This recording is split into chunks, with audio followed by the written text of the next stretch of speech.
বিসমিল্লাহির রহমানির রহিম। শুরু করছি মহান আল্লাহ তাআলার নামে।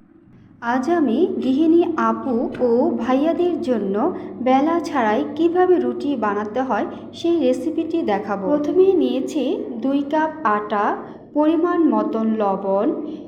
আটা এবং লবণ ভালো করে মিক্সড করে নেব। চাইলে ময়দাও ব্যবহার করতে পারেন।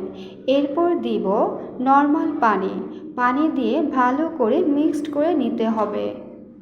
আমি প্রায় 2.5 কাপ পানি দিয়েছি, পানিটা বুঝে দিবেন। আটার গোলাটা পাতলা হবে না আবার ঘন হবে না, মিডিয়াম থাকবে। আমি যেভাবেই দেখিয়ে দিচ্ছি। আটার গোলাটা যদি ঠিক মতন হয় তাহলে রুটিগুলো ভালো হবে।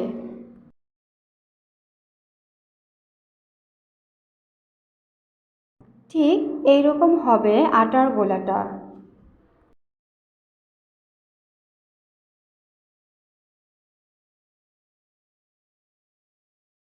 প্রথমে তাওয়াটা গরম করে নিতে হবে। এরপর সামান্য একটু টিস্যুতে তেল নিয়ে ব্রাশ করে নিতে হবে। এ সময় চুলার আঁচটা মিডিয়াম লোতে রাখতে হবে। একটি চামচের সাহায্যে আটার ডোটা দিয়ে দিব তাওয়াতে।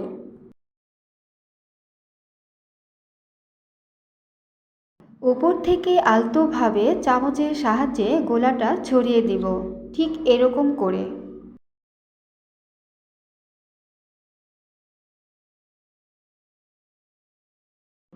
চাপ দেওয়া যাবে না, হালকাভাবে দিতে হবে। উপরের কালারটা যখন চেঞ্জ হবে তখন উল্টে দিতে হবে। এভাবেই আমি অনেকদিন যাবৎ রুটি বানিয়ে যাচ্ছি। আমার পরিবারের সবাই খেতে পছন্দ করে। গরুর মাংসের সাথে খেতে তো খুবই মজা, তারপর হচ্ছে সবজির সাথেও আরও মজা। এভাবে রুটি বানিয়ে দেখবেন, কত ভালো লাগে এবং খেতেও মজা লাগে, সময় কম লাগে। এভাবে উল্টিয়ে পাল্টিয়ে ভেজে নিতে হবে এবং একটু চেপে চেপে ভাজতে হবে রুটিটা।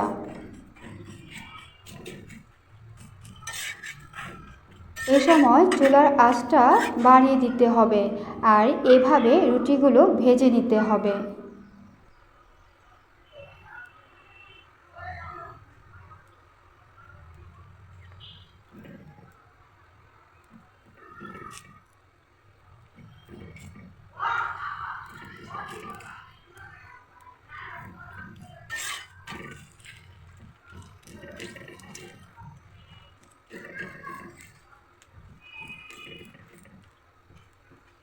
হালকাভাবে চাপ দিতে হবে, তাহলে রুটিটা ফুলে যাবে।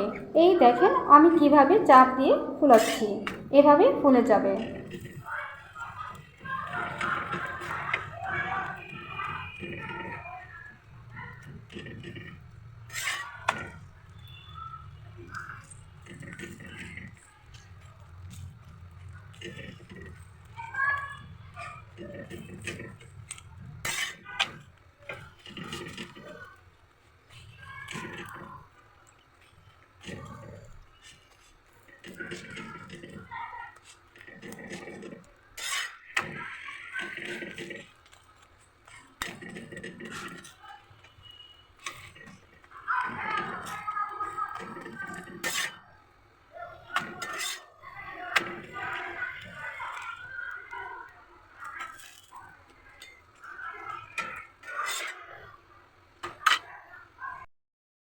আমি আরেকটি রুটি বানিয়ে দেখাচ্ছি। প্রতিটি রুটি বানানোর সময় টিস্যু দিয়ে তেল ব্রাশ করে নিতে হবে। চাইলে কাপড়ের টুকরো ব্যবহার করতে পারেন। আমি যেহেতু প্রতিদিন রুটি বানাই, আমি কাপড়ের টুকরোটাই ব্যবহার করে থাকি।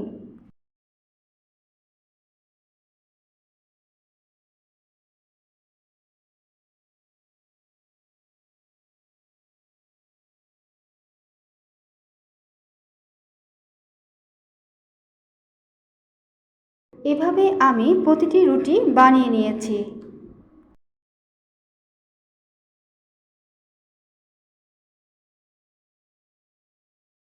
রেসিপিটি ভালো লাগলে অবশ্যই সাবস্ক্রাইব করবেন, শেয়ার করবেন, কমেন্ট করে অবশ্যই জানাবেন আর লাইক করবেন।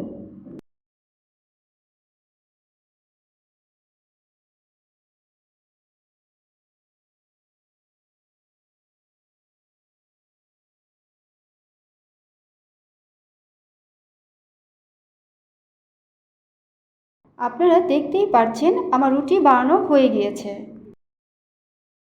এখন আমি রুটিগুলো হটপটে রেখে দিচ্ছি।